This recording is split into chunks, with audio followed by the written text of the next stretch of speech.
सो उसको 7वां क्वेश्चन करता है, जब एक गेंद को सीधे ऊपर की ओर हवा में फेंका जाता है तब वह एक ऊंचाई तक पहुंचने के बाद वापस आ जाता है तो गेंद द्वारा तय की गई कुल दूरी होगी 2h।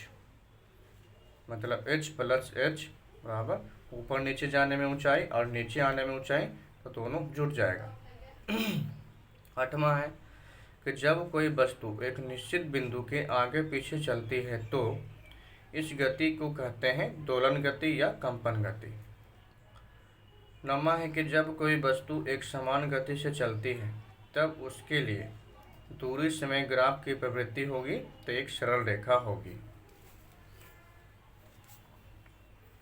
10वां है कि 24 सेंटीमीटर पर सेकेंड की प्रारंभिक चाल और 4 सेंटीमीटर पर सेकेंड स्क्वायर के त्वरण से गतिमान वस्तु कितने समय के बाद रुक जाएगी, तो 24/4 मतलब 6 सेकेंड के बाद।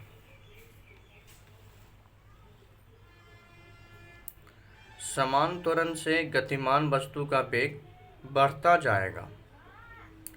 क्या यह संभव है कि विस्थापन शून्य हो और तय की गई दूरी शून्य न हो, तो हाँ संभव है।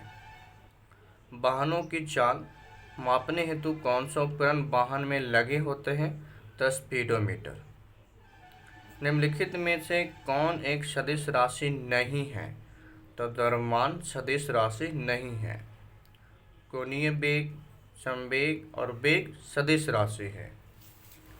15 क्वेश्चन कहता है कि सदिश राशि है तो ऊर्जा जो है सदिश राशि है।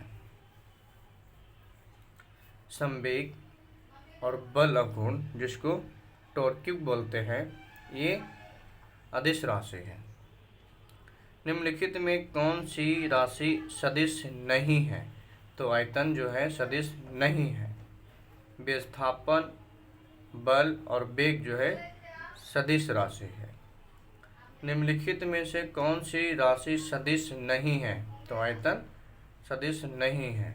विस्थापन, बल और वेग जो है सदिश राशि है। निम्नलिखित में सदिश राशि कौन है, तो वेग सदिश राशि है। समय, लंबाई और द्रव्यमान जो है अदिश राशि है। निम्नलिखित में से कौन सा एक व्युत्पन्न परिणाम नहीं है, तो द्रव्यमान व्युत्पन्न परिणाम नहीं है। त्वरण ज्ञात करने का सही सूत्र कौन सा है, तो त्वरण ज्ञात करने का सही सूत्र होता है A बराबर v - u बटा t है। पदार्थ के संवेग और वेग के अनुपात से कौन सी भौतिक राशि प्राप्त की जाती है, तो द्रव्यमान। जड़त्व का गुण प्रत्येक वस्तु में होता है। जब किसी वस्तु की गति त्वरित होती है तो उसके वेग में हमेशा वृद्धि होती है। गति करने के लिए स्वतंत्र किसी वस्तु पर कोई बल लगाया गया, यदि बल का परिणाम तथा वस्तु का द्रव्यमान ज्ञात हो तो न्यूटन के दूसरे नियम की सहायता से हम वस्तु की त्वरण ज्ञात कर सकते हैं, मतलब F बराबर ma से। यदि गति करने के लिए स्वतंत्र 1 kg द्रव्यमान की किसी वस्तु पर 1 न्यूटन बल लगाया जाए तो वह 1 मीटर पर सेकेंड स्क्वायर के त्वरण से गतिशील होगी।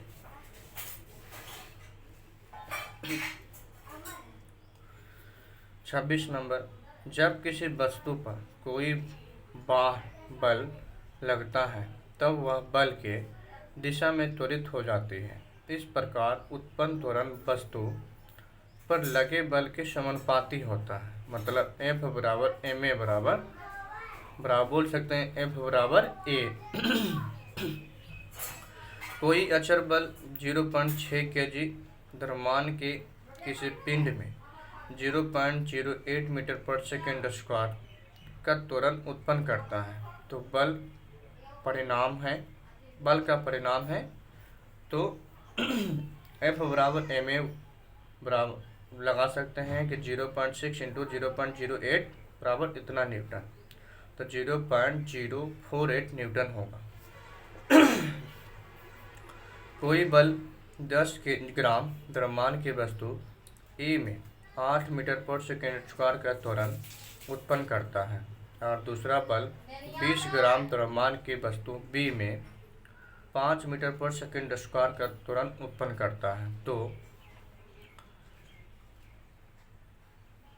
10 गुना 8 बराबर 80 और 20 गुना 5 इंटू 100, मतलब ए की अपेक्षा बी पर बड़ा बल लगता है।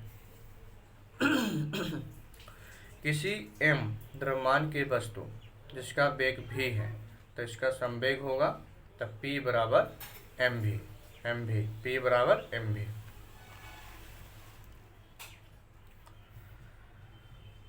किसी गतिशील पिंड का वेग आधा करने से उसका संवेग आधा हो जाता है। जैसे में P बराबर एम भी तो बराबर V बराबर V/2, तो मतलब P बराबर बोल सकते हैं mv/2। न्यूटन के गति के तीसरे नियम के अनुसार क्रिया तथा प्रतिक्रिया से संबंध बल है, तो हमेशा भिन्न भिन्न वस्तुओं पर ही लगे होना चाहिए।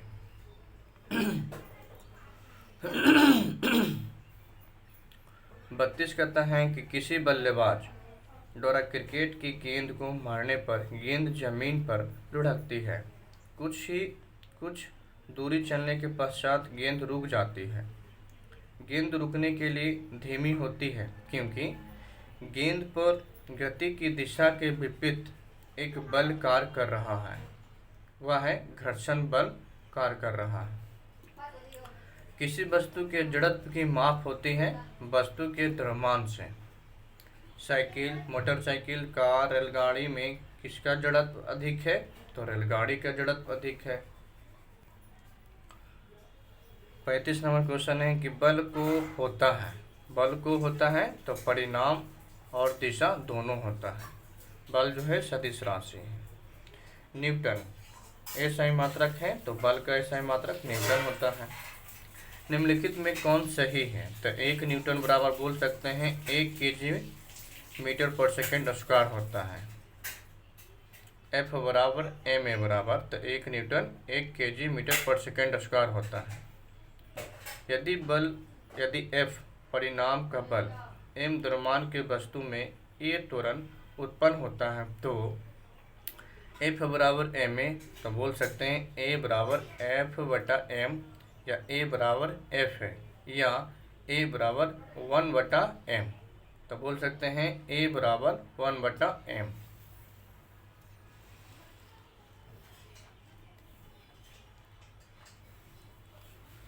निम्नलिखित में किन दो राशियों का एसआई मात्रक केजी मीटर पर सेकेंड है होता है, तो संवेग और आवेग का एसआई मात्रक केजी मीटर पर सेकेंड है या होता है। संवेग में परिवर्तन की दर निम्नलिखित में किस राशि को सूचित करती है, तो बल को सूचित करती है। तो F बराबर P2 माइनस P1/T। यदि M1 तथा M2 द्रव्यमान के दो वस्तु टकराने से पहले उसके वेग क्रमशः U1 तथा U2 एवं टक्कर के बाद उन वस्तुओं के वेग क्रमशः V1 तथा V2 हो, तो संवेग संरक्षण के सिद्धांत के अनुसार निम्नलिखित में से कौन मान है, तो टक्कर के पहले के संवेग टक्कर के पहले के संवेग बराबर होता है टक्कर के बाद का संवेग, मतलब U1 प्लस M2 U2 बराबर M1 V1 plus M2 V2। बंदूक का प्रतिक्षेप किसके संरक्षण सिद्धांत पर आधारित है, तो संवेग संरक्षण के सिद्धांत पर आधारित है। 0.5 केजी द्रव्यमान की एक वस्तु टेबल पर रखी है, तब वस्तु का संवेग कितना होगा, तो बोल सकते हैं P बराबर mv, तो 0.5 इंटू 0, तो 0 केजी मीटर पर सेकेंड होगा। पदार्थ के संवेग और वेग के अनुपात से कौन सी भौतिक राशि प्राप्त की जा सकती है, तो द्रव्यमान प्राप्त की जाती है। किसी स्थिर या गतिशील वस्तु की स्थिति और दिशा में तब तक कोई परिवर्तन नहीं होता है जब तक उस पर कोई बाह्य बल सक्रिय ना हो। यह जो है न्यूटन का गति विषयक प्रथम नियम है।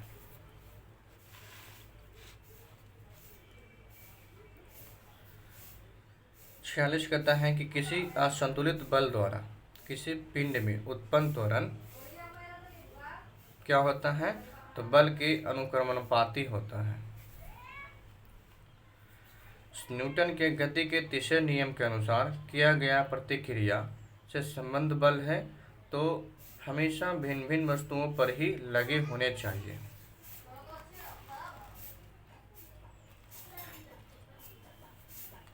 प्रत्येक क्रिया के बराबर एवं विपरीत दिशा में एक प्रतिक्रिया होती है, तो यह है न्यूटन का गति विषयक तृतीय नियम।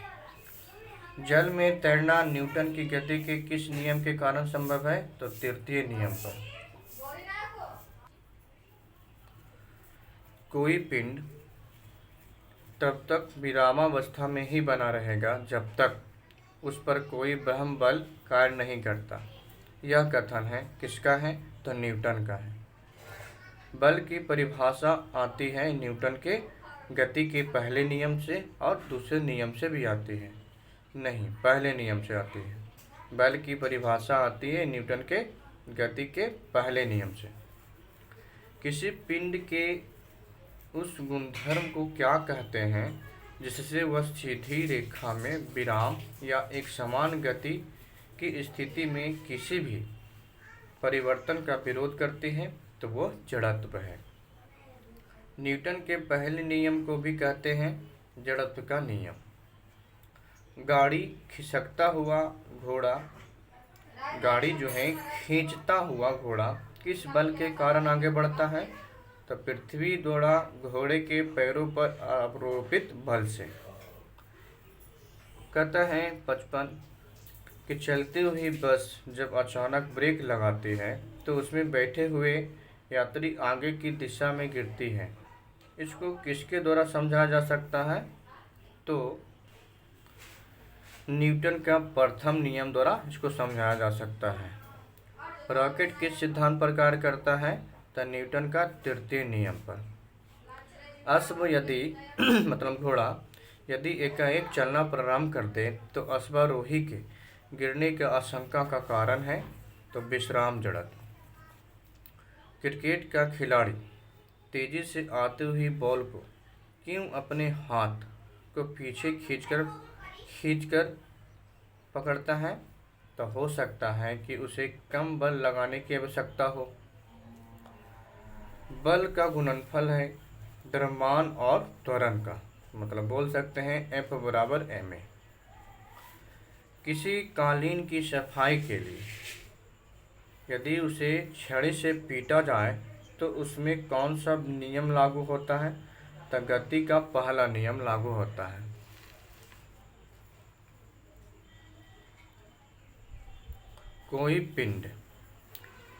कोई पिंड समान त्वरण से गतिशील है तो उसका वेग बढ़ता जाएगा।